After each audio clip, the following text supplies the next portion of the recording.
Good morning, everybody. I'm Douglas. I'm not going to go through a lengthy introduction to myself because there's more than enough information about me than people would want to know online, I'm sure. This morning, what I'm going to do is I realize what is the topic of what is the actual title of the talk? Yeah, cross-platform web app development with ASP.NET Core. This is kind of an interesting topic for me because I'm not a web developer. I'm actually a Python, mainly data science, machine learning, and I also do mobile development. But ever since .NET Core was released, I've always looked at it and I've been like, wow, that's this is something that could actually make me like web development. And so I've been experimenting with it over the past couple of years. And one thing that I've been very, very impressed with, and I've been into .NET for a long time. I'm a big fan of Xamarin, but I've used Flask and Django with Python, but I've never really found a web development framework that I'm completely happy with. And while I liked the MVC framework, the ASP.NET MVC framework, it was tied to Windows, and I like to be able to work across platforms. And that's, of course, what .NET Core gives us. Gives us the ability to work across platforms. But not only that, if you install a certain tool set, even though .NET Core is tool agnostic, basically, however, if you install a certain tool set, it gives you not only the consistent code across platforms, but it actually gives you a consistent developer experience across platforms. And that's what I'm going to try to impress upon you today. The application that I'm writing is not anything. I'm not trying to impress you with the application at all.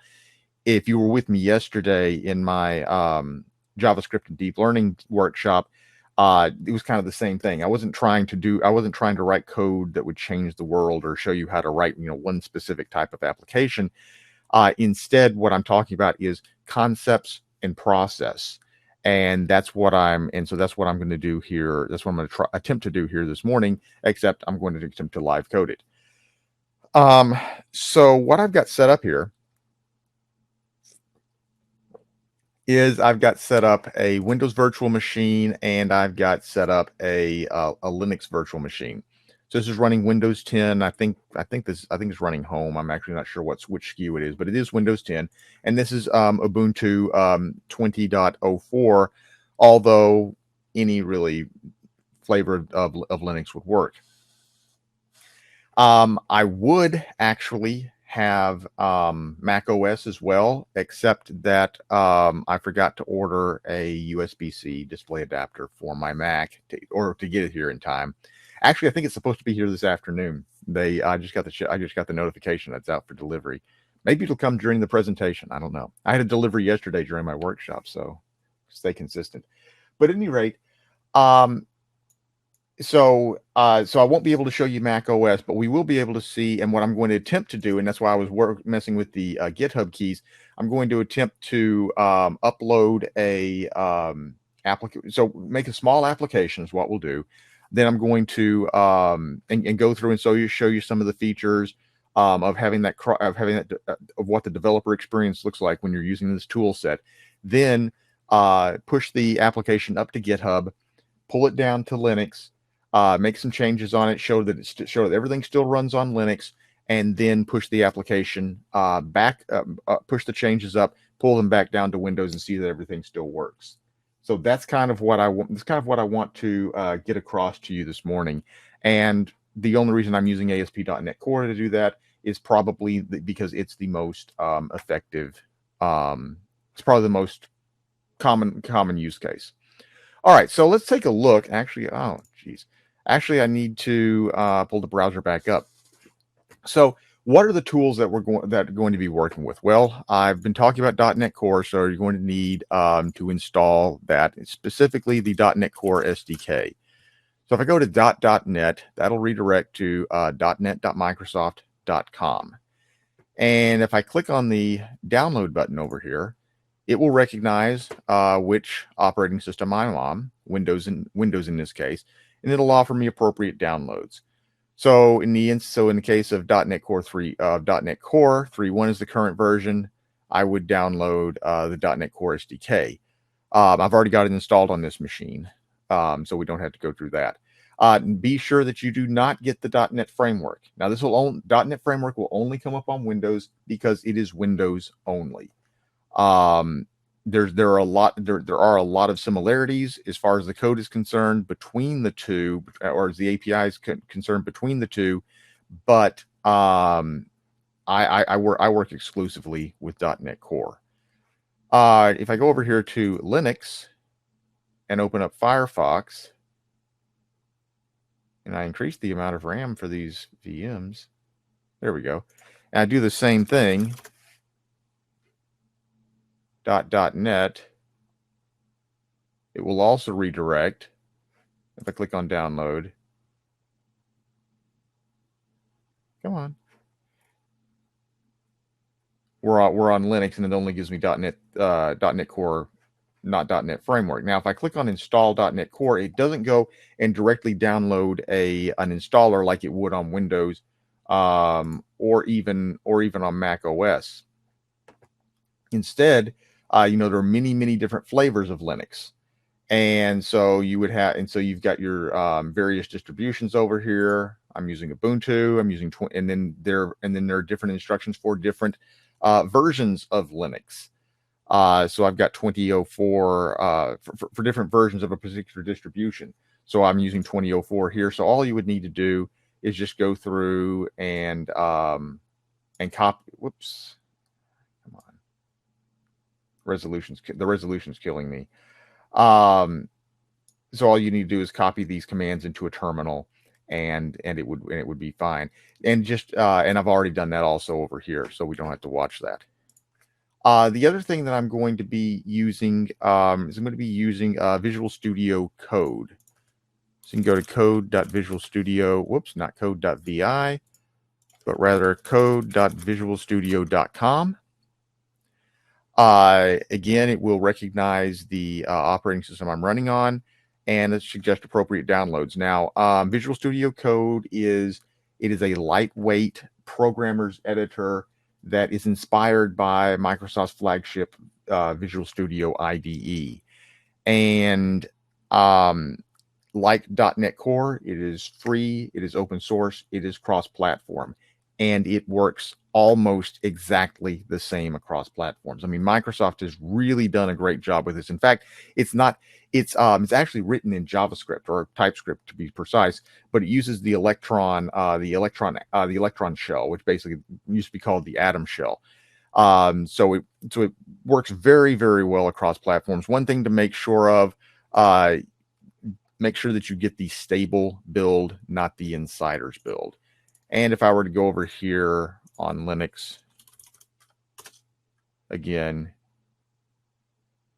you'd see something very similar. So I would want to so it's showing me downloads for Linux over here. All right. One other thing about Visual Studio Code is, you notice over here, they've got all these different extensions that show over here. So I've already got code installed on both platforms again, but the Visual Studio Code out of the box is basically a text editor. It's a little bit more than hang on, let me kill Outlook. Go away, Outlook. There we go. It's a little more than a text editor with a really nice UI. What really adds the power to Visual Studio Code are extensions. So over here, if I can either click on this icon or say Command-Shift-X, and it's going to open up the extensions pane. And there's over 20,000 extensions. Some are better than others, but there are a lot of very, very good ones. And the other nice thing about this is these extensions. I mean, I'm not putting down Visual Studio. I'm not putting down ReSharper. They're fantastic tools. I prefer Visual Studio Code, but if you've ever loaded up ReSharper on Visual Studio and after you've installed it and you reload and you see that yellow bar up across the top that says, ReSharper is causing performance issues. Click here to see what you can do about them. I mean, I've got a 16 core machine with 64 gigs of memory, and I still get that. So performance issues in Visual Studio can be a hassle. In Visual Studio Code, I've loaded this thing up with over 100 extensions, and it doesn't skip a beat. So the performance is really, really incredible. On the back end, yes, because it's an Electron application, it can be a RAM hog on the back end, but still, still the extensions of Visual Studio Code, they work very, very well. Now, we're going to be working today with .NET Core, so there are a couple of extensions that are going to be suitable for that. But I just want to point out something also before going on. Visual Studio Code is not a one-trick pony. Visual Studio Code is not just to try to get people on Linux and Mac to use .NET Core. The idea behind it is it is actually, I use this for almost everything. The only thing I don't use it for actually is Xamarin development. And once Maui drops, I'll be able to actually use Visual Studio Code for everything. But notice up here, the most popular extension for it is actually Python. 24 million downloads almost. So this is really, all kinds of things that you can do. But at any rate, so the first one I'm going to do is I'm going to get this C# extension. Of course, you could already see it because it is one of the most popular, although it's only about 1/3 the downloads of the Python extension. And I'll just click install to install it. Now it's going to ask me what theme I want to use. And I didn't do. Oh, we're gonna. It'll be okay. And but what I'm going to get out of here is I'm going to get tool support for C# inside of Visual Studio. So I'm going to get my IntelliSense syntax highlighting, things like that. I'm also going to get the ability to debug applications inside of Visual Studio Code, and hopefully we'll be able to get to the point where we're going to see all that. Now, if you've done .NET development in the past, you know that NuGet packages, bringing in NuGet packages is a big thing. And inside of Visual Studio, there's tooling, there's an IDE, there's UI to facilitate this. Again, Visual Studio Code stays out of your way except for what you want, but there is a NuGet Gallery extension, and this one, it is in preview, but I've been using it for at least since the beginning of the year, and it works absolutely beautifully. And what it does is it gives you a UI that you can use to search and manage NuGet packages. So I'll install that one, and notice how quickly these extensions are installing. And I'm running this inside of a virtual machine. Okay, I'm running this inside of a virtual machine, and I've only allocated it 2 CPUs and 8 gigs of memory. And I was actually, when I was experimenting and preparing for this, I was actually running it with one virtual CPU and 4 gigs of memory. Okay, that was a little bit too slow, but it worked. So the performance for this is fantastic. Now, also, we're going to be using SQLite, and I'll explain more about that later. But in order to look inside of SQLite databases, there is, again, kind of like there's an app for that. Well, there's an extension for that. So I'm going to install this as well. Okay.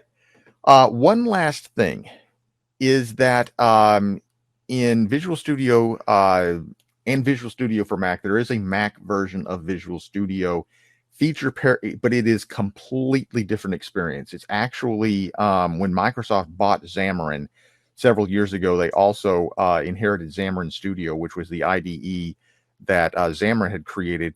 And on Windows, they killed it completely in favor of Visual Studio. And on the Mac, they basically took that code base and turned it into Visual Studio for the Mac. Originally, it was basically Xamarin Studio rebranded. They have added to it since then, but it still has a lot of that original Xamarin Studio feel. But like I said, it is a completely different experience from Visual Studio on Windows. Whereas if you use Visual Studio Code, between Windows, Mac, and what you'll see here, Linux, it's going to be a very, very similar experience, almost exactly the same. However, in Visual Studio and Visual Studio on Mac, if you want to create a new project, you'll do file, you'll have a file new, some kind of wizard that you'll go through. Again, Visual Studio Code does not have that. Visual Studio does not have much of a UI, or at least it doesn't guide you through a lot of things via the UI. Instead, you're going to use the command line. Now, there's an integrated terminal built into Visual Studio Code. If you press Control backtick, that will bring it up. Now, by default, on different platforms, you'll have different shells, different terminal shells. So on Windows, it's going to be PowerShell. On Linux, it'll be on Mac. Depends on which version of Mac which version of macOS you're running. About the past two, actually, I think last year was the first year maybe that they that was ZSH. It was Bash before that, and then on Linux, it'll be Bash. So and you could of course use the command prompt on Windows. Now, of course, between PowerShell, command prompt, Bash, ZSH, potentially, you're going to be using different commands, different path formats, and such. But actually, on Windows, what Microsoft has done, or at least on Windows, they have PowerShell. Well, Microsoft has actually taken PowerShell, targeted with .NET Core, and also made it free, cross-platform, and open source. And so there's a .NET Core, so there's PowerShell Core, basically is what it is, and this works almost exactly the same across platforms. So not only are you going to have consistent, so if you install this tool set of .NET Core, you'll have a consistent API across platforms. Visual Studio Code, a consistent developer experience across platforms, and PowerShell Core, then you're going to even have the same command line experience across platforms. This is something that nobody else offers, and it's really convenient. So I've already got PowerShell Core installed on here, but I just want to show you. What you can do is if you go into here and say select my default shell, what'll happen is it will give you a list of all of the different shells that are available on your system. And PowerShell Core is this guy right here. The Windows PowerShell is the one that's currently selected, and I could use the command prompt, and when I installed Git just a few minutes ago, it installed a Bash emulator. But I'm going to select this one. Okay, and now if I kill this terminal and open a new one, you'll see that it's using PowerShell, using PowerShell Core instead of Windows PowerShell. Now, I was talking about that we don't have file new project in Visual Studio Code. Instead, what we have is the .NET command, and this was installed with the .NET Core SDK. And if I run a .NET --info, then what it will do is it'll give me, then this will prove that it is installed, and it'll give me the SDK that was just installed. Okay, I think that's all that I wanted to do as far as setting up the IDE or the development environment. Okay, let's continue. And even if I don't get through everything I'm going to do today,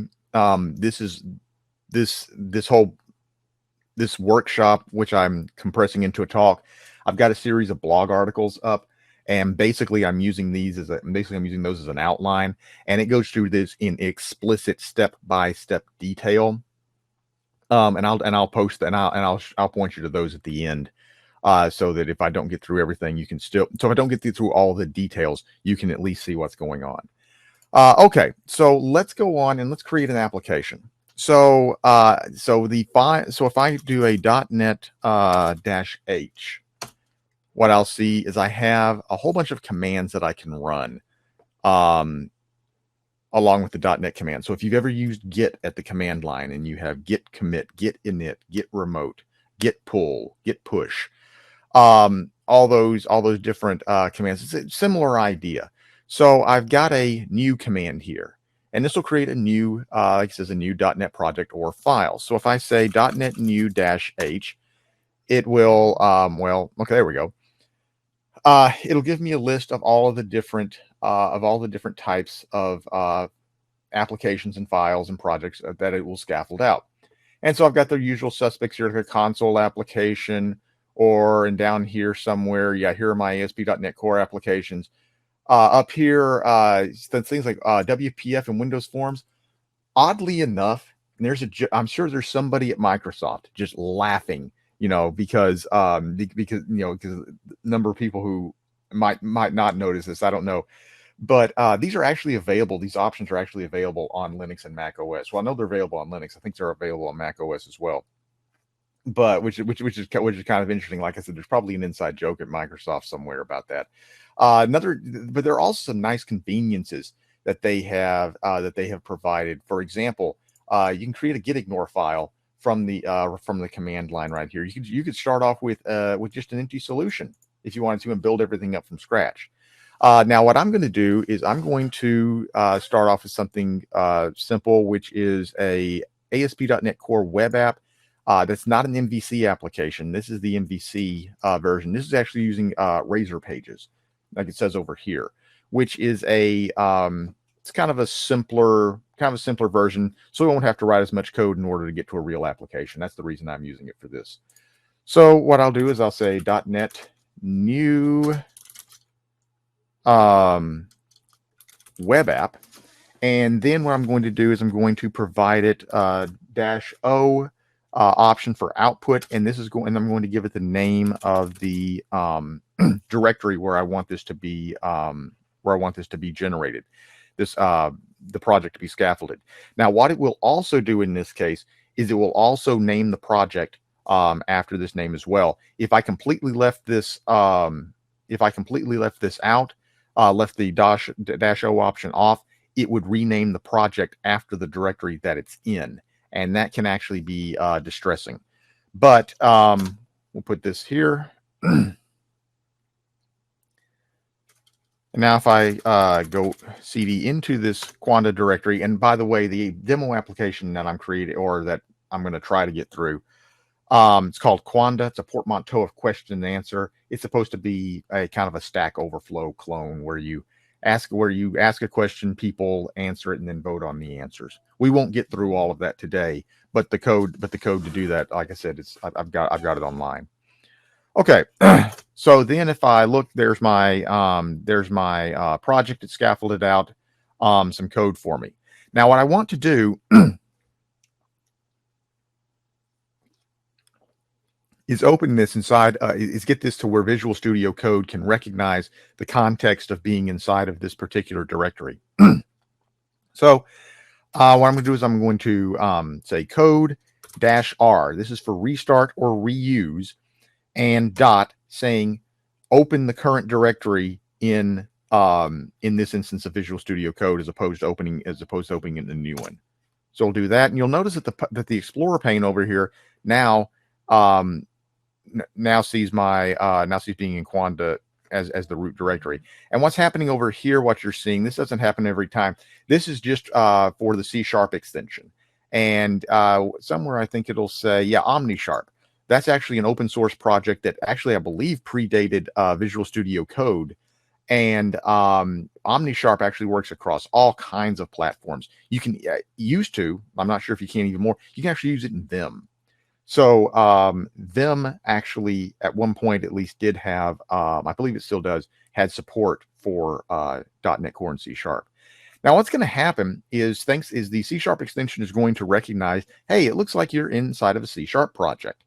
And it's going to ask me if I want to add some assets to build and debug the project from inside of Visual Studio Code, like I mentioned that you could do earlier. Generally, you're going to want to do this, so I'll click yes. And what will happen is you'll see that this .vs code folder has been added.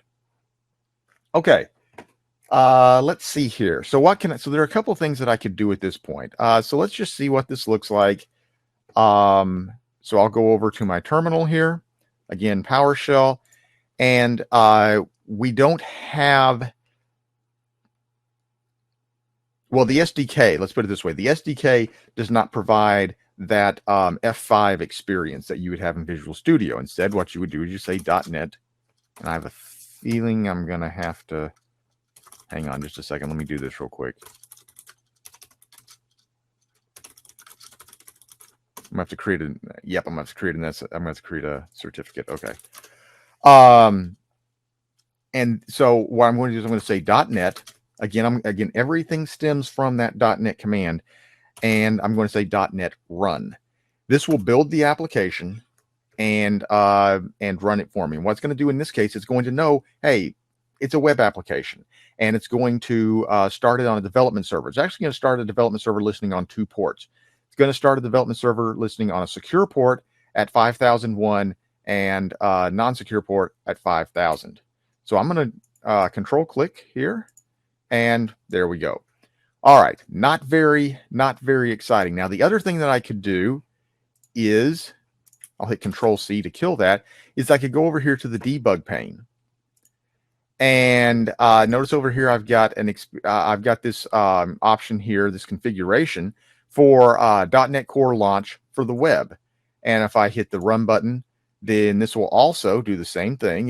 It'll build the project. It'll start a development server, and it should bring up the same page. Except also notice that I'm getting all my stack traces. I've got a debug toolbar up here, which we can look at using later. Okay, that is the kind of the developer experience that you're going to be using, one of those two within Visual Studio Code. Now, how about actually writing code?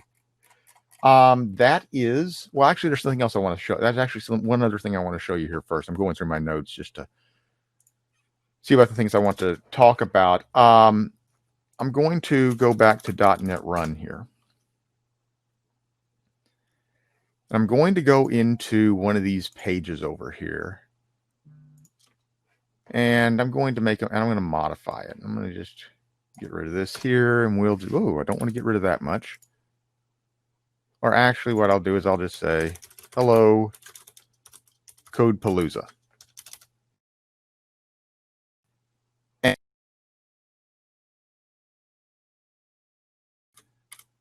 I got ahead of myself. So what I want to do is I want to go over, okay, here's I'm going to get rid of all this just for, okay, so you see it says welcome up here. Well, if I go over here and I change this to hello PaLOusa and save it and refresh it, notice I'm not seeing the changes. And that's because by default, this .NET Run command, it basically sees a snapshot of the application at the time that .NET Run is executed and doesn't allow it to change. So it's a static snapshot, basically. However, there is a solution to this. If I run .NET watch run, this does the same thing, except notice down here it says watch started. So now, and I don't know if I'm going to be able at this resolution to get these both on the same. Well, no, actually, it doesn't matter. That's fine. So now if I go over here and maybe add some exclamation points and save, see, it's going to say, I notice this file changed.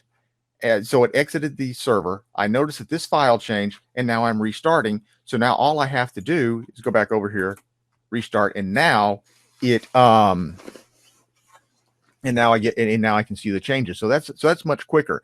Now, there is an interesting, now if you're doing this, if you want to do this with the debugger, what you have to do is the debugger is going to it's just like it's starting a .NET Run. However, what I can do is if I've started the process already via the terminal, and I go over here to .NET Core attach, what it's going to do is when I click the run button, it will give me a list of all the processes that are running. Now, this looks daunting, but what'll happen is the name of your project, if you just look for the name of your project, it'll pull up what you it'll have an executable file with what you want to connect to. I'm not going to do that right now. Well, I don't think I'm going. Okay, it's going to force me to do it. There we go. We'll just leave this running for right now. Okay. Geez, y'all are quiet. I must either be doing a really good job and you just understand everything, or I'm doing a really bad job and it's putting you to sleep. I was talking yesterday during the workshop. I was saying it's kind of disorienting because you feel like you're talking to yourself, but at the same time, it's not necessarily that. It's really hard to gauge what the audience is thinking. So let's go on now, and I'm actually going to kill this just because of the virtual machine on the desktop. If you're running on the bare metal, you wouldn't want to do this. But at any rate, let's add some pages to this application, and the pages are going to go into, of course, this pages directory. So I've got an index page, privacy page, and the way that these work is these basically with Razor pages, it creates endpoints for each of these. But what I'm going to do is I'm going to create a directory to hold the pages that will handle our questions. So what I'll do is in PowerShell Core, what I can do is I can use ni. This is for new item, and then I want to give it a path. Now that uses the dash path option. Now, one nice thing about PowerShell Core is that I get tab completion. And again, this works across platforms. So I'm going to say, what path do I want to create this new directory in? I want to create it in pages. I'm going to give it a name. Again, get my tab completion, going to call it questions. Whoops. What type of item do I want to create? I want to create a directory. So even for the values for the options, I still get command line completion. And over here, the Explorer updates the tree. Now, how are we going to create a new page? Well, we could go over here and copy this, select all and copy this page. But again, there are different types of pages to create. There's different types of content to create. And Microsoft, or the ASP.NET Core team rather, has given you some tooling to do this. Now, one of the nice things about the .NET tooling is it's extensible, and you can add different tools and facilities to it. So there's this one that I'm going to go back to the .NET tool again. I'm going to say install a tool, install it globally, and this tool that I'm going to install is called .NET ASP.NET Code Generator. And it's going to tell me here that the installation was successful and that now I can run .NET ASP.NET Code Generator. I've got a new command on there. Now, if I run this right now and say, give me the help, because I want to see what options I've got, it's going to complain and say that no code generators are available. And then I need to add this particular package. Well, we already saw before, this is pretty easy. All I need to do is just copy this because it is quite long.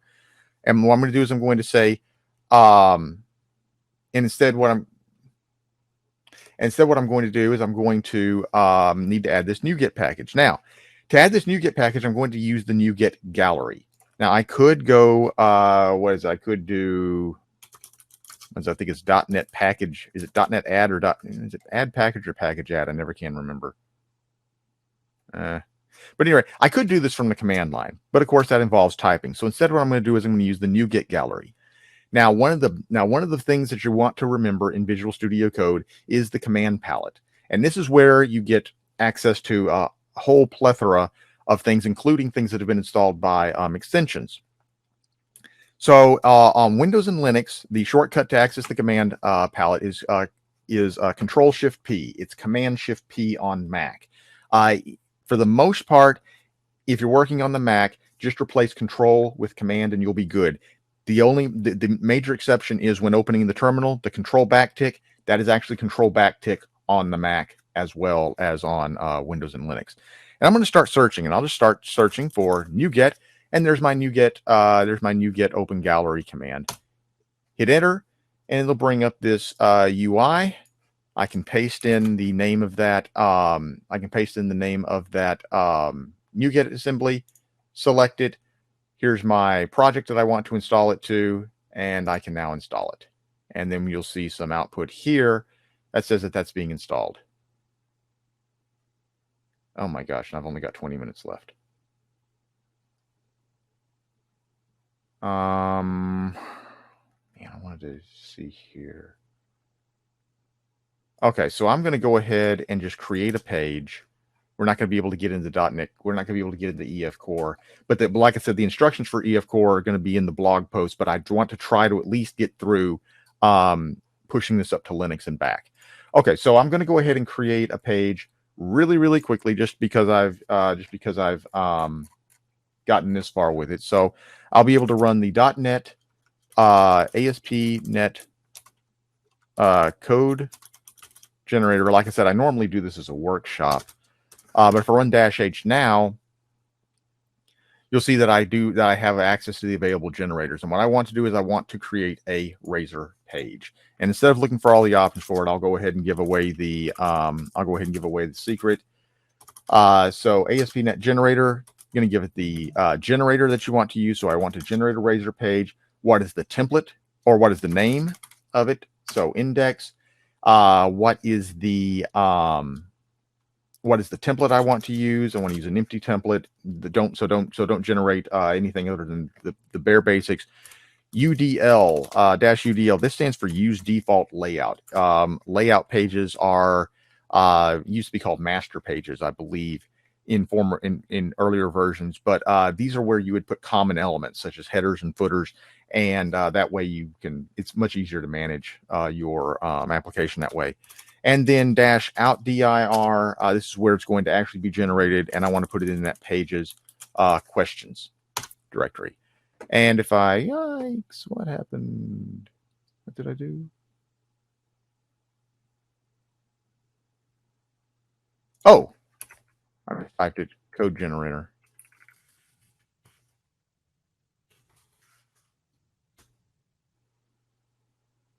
There we go. And if we look over here in questions in just a second, you'll see it's generated this based on the name index, generated the CSHTML and CSHTML.cs file. Basically, this is kind of like your presentation, your code behind. Okay, so real quick, do a .NET run just to see that this actually does work, because I'm going to do the same thing on Linux here in just a second. Let's open this up. Okay, so I'll go to questions. And this is the other thing I was talking about. This is specific to Razor pages, but it basically generates these URLs for you, the routes. It generates them for you. And so if I go to questions now, we have actually, I should probably make that say something else like, well, it'll work. Okay, so let's go ahead and push this up to Git. Okay, so if I go over to source control, the source control tab, this is something else that's really nice about Visual Studio Code. It has built-in Git support. You could publish directly to GitHub. I'm actually not going to do that because that's specific to GitHub. But however, I can just click this initialize repository button, and it gives me a repository, and it initializes the repository for me. And now everything over here has been added to my my repository by the U tags. Now we don't want to upload all of these assemblies, and we would use a git ignore file for that. Well, I could go out to the web and search for a GitHub and search GitHub for a git ignore file for .NET Core projects, or all I have to do is say .NET new git ignore, and it generates one. And now notice that the number, and if I look at it, you'll see that it is, no, that's not what I wanted to do. I want to get it from this view here. Where did it go? Hello, GitHub ignore, git ignore.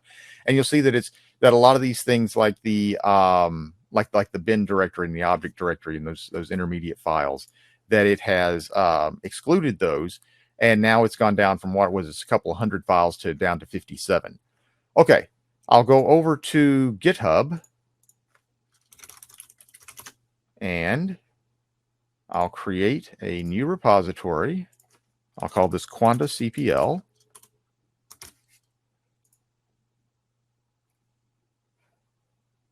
I'll create the repository.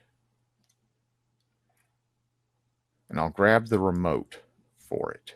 Actually, I think all I need is this. Okay, go back over here and tell it I want to add a remote. And what's the remote that I want to add? Actually, I think that's all I need to have right there. Please provide a name for the remote. Now, if I tell it to commit, tell it to stage my changes, what's the message? First dump. Make sure you, oh, you gotta be kidding. I forgot to do that. Ah, shoot. Okay, hang on just a second. I got 13 minutes. I can do this.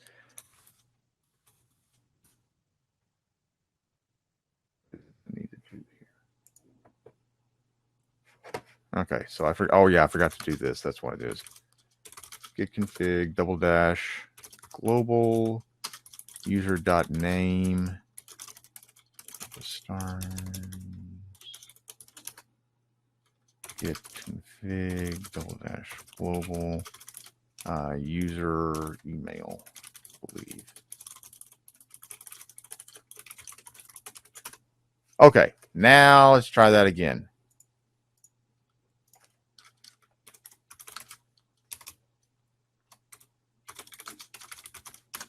There we go. So now I have no stages changed, and all I need to do is go over here to push, and everything should be fine. Give it a few seconds. Why is it asking me to log into GitHub? I have an SSH key.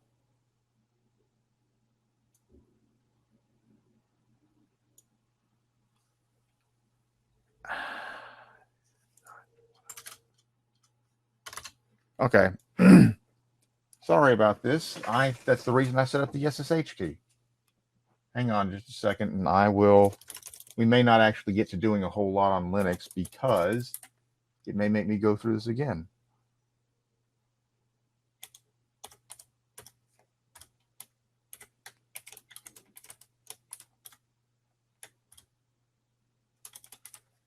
Is it going to ask me for 2FA? Yep. Okay.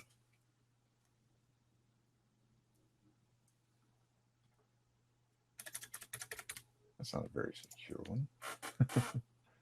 All right, now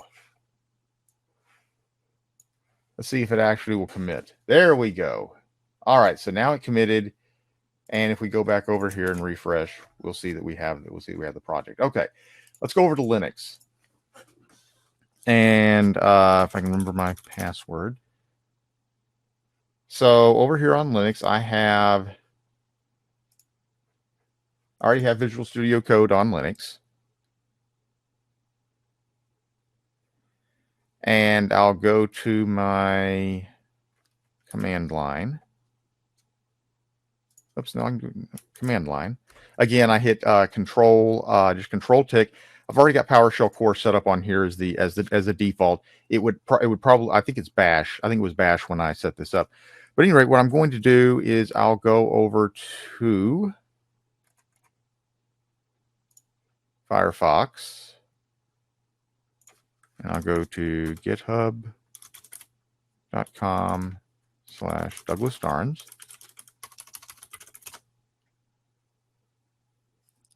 And I will go to this repository I just created, Quanta CPL. I should be able to use, I don't know if it's going to let me or not. But at any rate, so if I do a git clone and then paste this, not recognized. Something else I forgot to do. Okay. We're just going to have to use, Bash.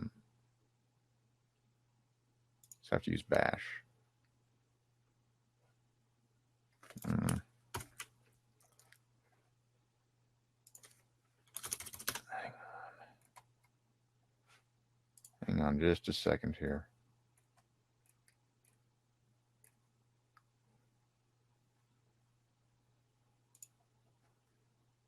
Yeah, that's what I wanted. Why is it doing that? Okay. There we go. That's what I want. So git clone paste not found. No, that's not true.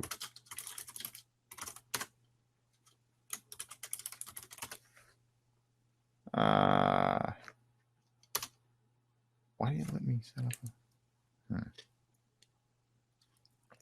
I may have cloned the wrong VM this morning. I had different stages of VMs when I was preparing this. All right, what we got? We still got 8 minutes. Okay. Any questions? Please feel free to put them in the chat. Okay, now let's try this one more time. Yes. Do not. There we go. All right. Now we should see that we have a Quanda CPL. So if I cd into that Quanda CPL, and I think I'm gonna have to if I do a code dot, but there is something there. I cloned the wrong. I'm pretty. Let me see here. I can tell you right now if yes, I cloned the wrong VM this morning because I don't have my extensions installed. Okay, I apologize for that. But I shouldn't need I'm not going to need the others. I only need this one. Okay, and let it go ahead and this actually is good because you're going to see that everything does work pretty much across platforms.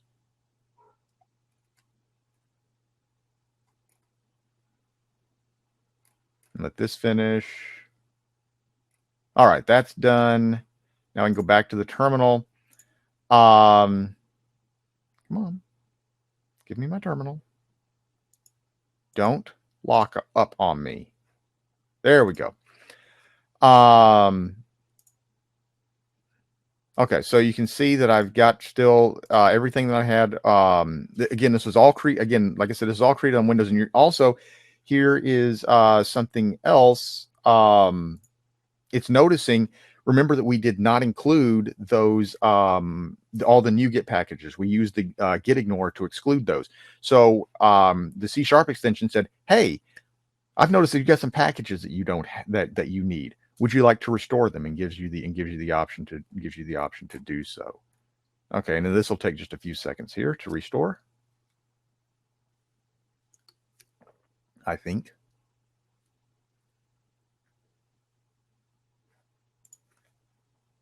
I could probably do this quicker. And that what it's doing is just doing a .NET restore from the command line. It says it's all up to date. Okay, great. So now if I go over here to my debug pane like I had before, I've got the same options. I simply click the debug button, and it will tell me it's gonna build it.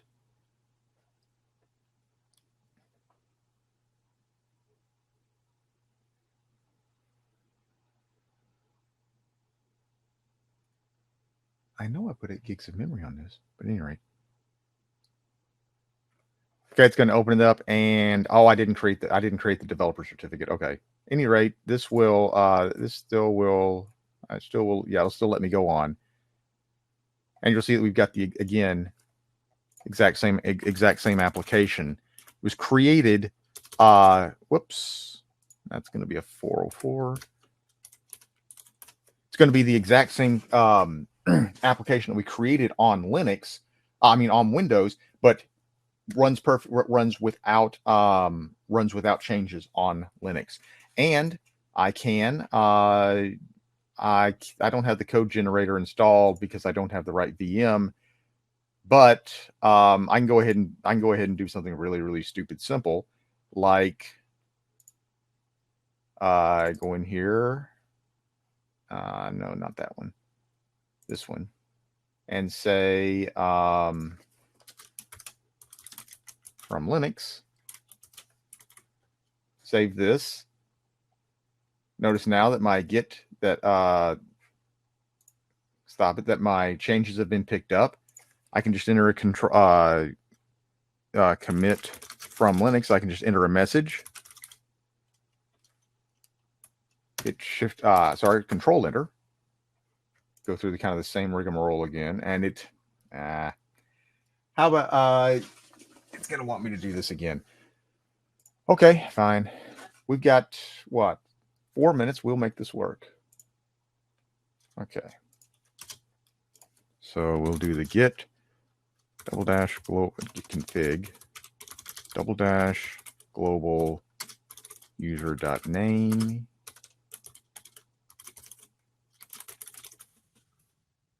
git config, not got, git config. This is the risk you take when you do live demos.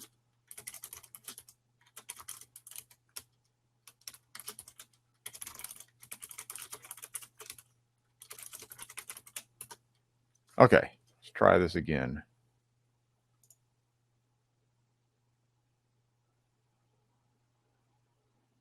Okay, and now I can do the push.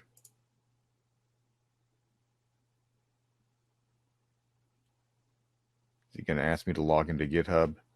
No, it's not. Okay, good. Now if I go back up here to my Windows VM, you see I've got that commit from Linux.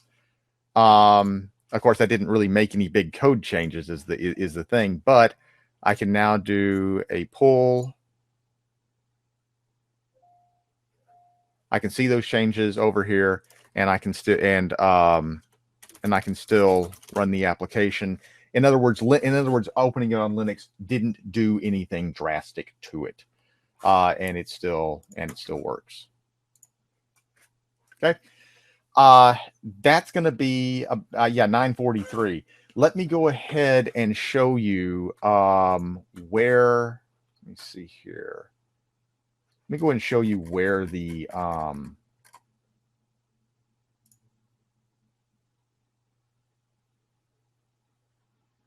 me see here. Let me find this. There it is. I'm going to show you where the series is that goes through how to do all the code in explicit detail. If you go to dev2 Douglas Starnes series 6181, that's where you can see, like I said, the explicit details, and it goes through this will go through and take you through using EF Core and how to install those tools and use migrations from with the tooling, how to view SQLite databases inside of Visual Studio Code. And I need actually to go ahead and finish this off, and it will also take you through the process of getting everything onto Linux. So if you have the ability to run virtual machines like this, then you'll be able to follow this. Looks like I've got 1 minute for questions, if anybody has any. And what I should do, to be totally honest, I should take this and put it in the chat. We have the chat here that I can. Dustin, have you had any experiences web hosting a .NET Core app in a Linux environment?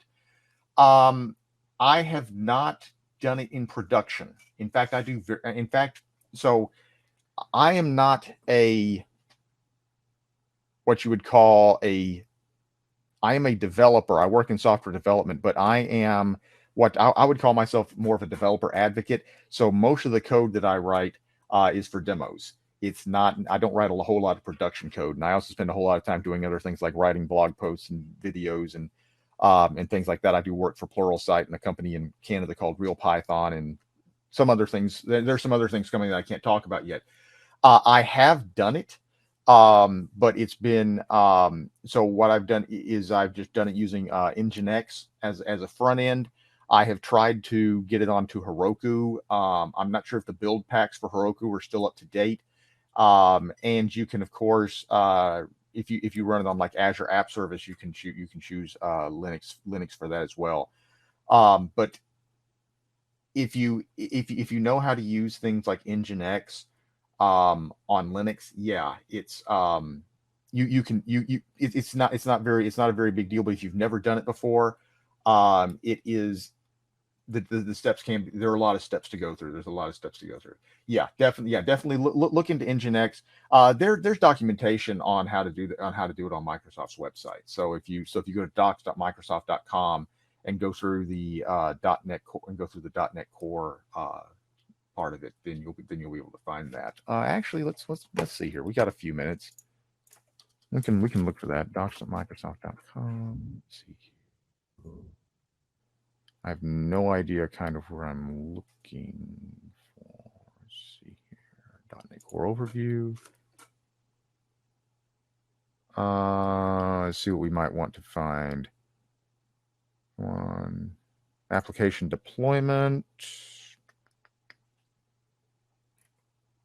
I forget exactly where it is.